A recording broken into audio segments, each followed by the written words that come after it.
Good morning, dear students. How are you, beta? I hope you all are good. Good? Okay. Let's start study. Today we'll study chapter number 24. Special people. हमने बेटा इस chapter में देख लिया था कि कुछ लोग स्पेशल होते हैं ना, जैसे जो देख नहीं सकते वो ब्लाइंड होते हैं. हमने देखा था ना कि वन हु कैन नॉट सी, तो हमने क्या कहेंगे, ब्लाइंड. हमने ये भी देखा था कि one who can not here, जो सुन नहीं सकते वो deaf. One who can not speak, जो बोल नहीं सकते वो डम. One who can not walk, जो चल नहीं सकते वो हैंडीकैप. फिर हमने क्या देखा था कि ऐसे व्यक्ति स्पेशल होते हैं, ऐसे लोग स्पेशल होते हैं, उनको स्पेशल केयर की ज़रूरत होती है. तो हमने ब्लाइंड स्कूल के बारे में देखा था, है ना, कि वहाँ पर जो अंधे बच्चे होते हैं, देख नहीं पाते हैं, वो पढ़ते हैं, है ना. उनके पास स्टिक होती है, वो स्टिक से अपने आसपास की चीज़ों को महसूस करते हैं. इसके अलावा हमने इस चैप्टर में ये भी देखा था कि पढ़ने के लिए उनके लिए ब्रेल लिपि होती है ना. और जो ब्रेल लिपि है वो किसने दी थी, लुइस ब्रेल ने दी थी. वो खुद एक अंधे व्यक्ति थे, है ना, वो खुद अंधे थे. उन्होंने इस लिपि का आविष्कार किया था, एक ऐसी लिपि बनाई थी इसका नाम था ब्रेल लिपि. हमने ये भी देखा था कि इसमें 6 डॉट होते हैं और एक मोटी टाइप की शीट होती है, उसके ऊपर नुकीले पॉइंट होते हैं, डॉट डॉट होते हैं. और जो अंधे व्यक्ति होते हैं वो टच करके महसूस करके बताते हैं कि क्या लिखा है क्या नहीं, है ना. इस टाइप की ब्रेल लिपि होती है, हमने पढ़ लिया था. अब हम आगे स्टार्ट करते, ठीक है. WEV मीन्स होता हम. ALS also found that the blind children could make colorful candles and artificial jewelry. देखो, we also found, हमने ये भी पाया. हम स्कूल में गए ना, वहाँ हमने जब चैप्टर स्टार्ट किया तब देखा ना कि स्कूल में बच्चों को देखने के लिए गए थे, जहाँ ब्लाइंड स्कूल है, तो वहाँ पे उन्होंने क्या पाया कि जो बच्चे हैं ना वो कलरफुल कैंडल, कलरफुल मतलब रंग बिरंगी, कैंडल्स मतलब मोमबत्तियाँ, और आर्टिफिशियल ज्वेलरी यानी कि गहने वगैरह बना रहे थे ना. हम आर्टिफिशियल ज्वेलरी पहनते ना, वो बना रहे थे. THEY दे मीन्स होता है वे. COLD could. LS also. CRV curve on wood. Some of the children here WERE were. GWD good at SING singing and PLAYNG playing. MUSICAL musical. INSTRUMENTS instrument. देखो, कुछ जानवर ऐसे हैं जो गाना भी गा लेते हैं और म्यूज़िक प्ले, जैसे कोई गिटार बजाना हो, ढोलक बजाना हो, बांसुरी बजाना हो, है ना, और बहुत हारमोनियम बजाना हो, तबला बजाना हो, तो अलग अलग म्यूज़िक इंस्ट्रूमेंट बजा लेते हैं, गाना भी गा लेते हैं. और वो है ना, टेबल पर बैठकर ड्राइंग वगैरह भी कर रहे थे. कुछ कटिंग वगैरह करना होती है ना, तो टेबल पर बैठकर वो कटिंग भी कर रहे थे. अब देखो, यहाँ यहाँ से हमारा स्टार्ट हो रहा है. OLD old. ओल्ड मतलब पुराने. Age home. देखो, old age home. Old age home क्या होता है पता है? चलो, ये जो छूट गया है इसको पहले कंप्लीट ही कर लेते हैं ना. डू यू नो, क्या आप जानते हैं, ठीक है. BRAILL Braille. SCRIP script. Has. UNDER under. GON gone, undergone. MANY many changes. देखो, आपको पता है कि जो ये ब्रेन लिपि जो है ना, जिसमें अंधे बच्चे टच करके पढ़ते हैं, इसमें बहुत सारे चेंज हुए हैं. THES these change have made reading and writing much similar. तो उन्होंने क्या करा, रीडिंग और राइटिंग को सिमिलर कर दिया, समान कर दिया है. The Braille script can now be written using a special computer. अब देखो, स्पेशल कंप्यूटर पे है ना ब्रेन लिपि लिख भी सकते हैं. जो अंधे व्यक्ति होते हैं ना, कंप्यूटर में टाइप वगैरह भी कर सकते हैं, पता है. OCTOBR October 15th is celebrated as world wide can day for the blind. देखो, ब्लाइंड लोग रहते हैं, अंधे लोगों के लिए, है ना, किस दिन सेलिब्रेट होता है, 15 अक्टूबर को, है ना. 15 अक्टूबर को होता है, ये आपको डेट याद रखनी पड़ेगी, है ना.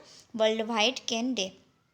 You know the blind carry white cans stick when they move around. देखो, जो अंधे लोग होते हैं ना, उनके पास क्या होती है, वाइट कलर की स्टिक होती है ना, छड़ी होती है. जब भी वो कहीं भी जाते हैं, क्यों, उस छड़ी से वो देख लेते हैं कि कौन सी चीज़ कहाँ है ना, अपने आसपास के वातावरण में वो महसूस कर लेते हैं. Take a piece. आपको एक टुकड़ा लेना है ना. थिक कार्डबोर्ड, मोटे कार्डबोर्ड, मोटा आपको गत्ता लेना है, कुश्ता टाइप लेना है ना। Draw figure of any animal on it, आपको ना जानवर का चित्र बनाना है। Now stick piece of thick wood to the figure, देखो फिर आपको क्या करना है, नाउ स्टिक है ना, लकड़ी लेना है, पीस मोटा टुकड़ा है ना, stick piece of the wool to the figure, wool मतलब होता है ऊन, और फिगर जो फिगर आपने बनाया ना, किसका बनाया है, किसी भी एनिमल का। फिर आप blind follow student in ask him or her to identify the figure by rolling his or finger on the cardboard. अब देखो आपने कार्डबोर्ड ले लिया है, उसके ऊपर आपने किसी भी जानवर का चित्र बना दिया है ना, जैसे कि ये मेरी ड्राइंग तो अच्छी नहीं है, ठीक है, बना दिया, फिर इस पे ऊपर है ना ऊन वगैरह लपेट दिया, ठीक है, ऐसे ऐसे करके। फिर आपको हाथ से टच करना है, तो आप पहचान लोगे कौन सा एनिमल है ना। Can she make a correct guess, हाँ वो टच करके बता देगा कि हाँ ऐसा जानवर है, क्योंकि आप टच करोगे तो आपको पता चल जाएगा ना कि किस टाइप का जानवर है, ठीक है। अब देखो आपके लिए एक्टिविटी भी है। Take a thick paper, piece of paper, आपको पेपर का टुकड़ा लेना है, मोटा वाला है ना, with the help of compost, आपको कंपोस्ट की हेल्प लेनी है। राइट वन सेंटेंस, कुछ एक सेंटेंस लिखना है। Now blind fall one of your classmate, अब आपके एक क्लास के एक बच्चे को आप आंखों पे पट्टी बांध दीजिए, ठीक है। Let him read the sentence loudly bye rolling his और हर फिंगर ऑन द पेपर। आपने क्या करा, एक मोटा टुकड़ा ले लिया, उसके ऊपर लिख दिया कुछ भी है ना, और फिर आपने बोला अपने एक फ्रेंड को आंखों पट्टी बांध दी, बोला टच करके बताओ कि क्या लिखा है। तो आप बता सकते हो क्या इजीली रीड करके। तो ये एक्टिविटी जब हमारा स्कूल लगेगी तब हम क्लास में करेंगे, ठीक है। ओल्ड एज होम, देखो ओल्ड एज होम क्या होता पता है, जहाँ पर जो एज में बड़े होते हैं, हमारे दादाजी दादी जी है ना, वो लोग होते हैं ना, तो वो अलग से कहीं घर पर रहते हैं, ओल्ड एज होम, ठीक है। ओल्ड एज होम ऐसा ही होता है कि अगर पेरेंट्स दादा दादी हमारे साथ नहीं रहे तो अलग से घर बना होता है, वहाँ पे सबके जो भी पेरेंट्स होते हैं ना, दादा दादी, जैसे हमारे मम्मी पापा तो हमारे साथ रहेंगे, लेकिन हमारे मम्मी पापा, हमारे जो पापा के मम्मी पापा है ना, उन वो रहते ना कहीं और जाकर ओल्ड एज होम में, वो होता है ओल्ड एज होम है ना, लेकिन ओल्ड एज होम में नहीं रहना चाहिए, घर पे ही रहना चाहिए, ठीक है।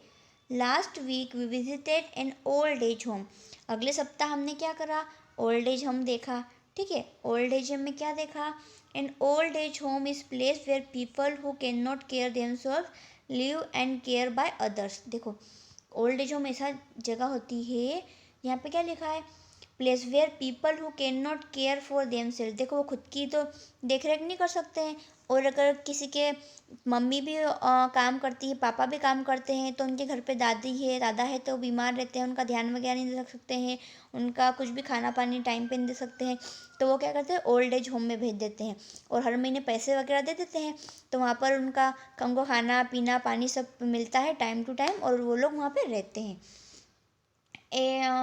Others. At this home, we organize a small entertainment program to cheer up the old people.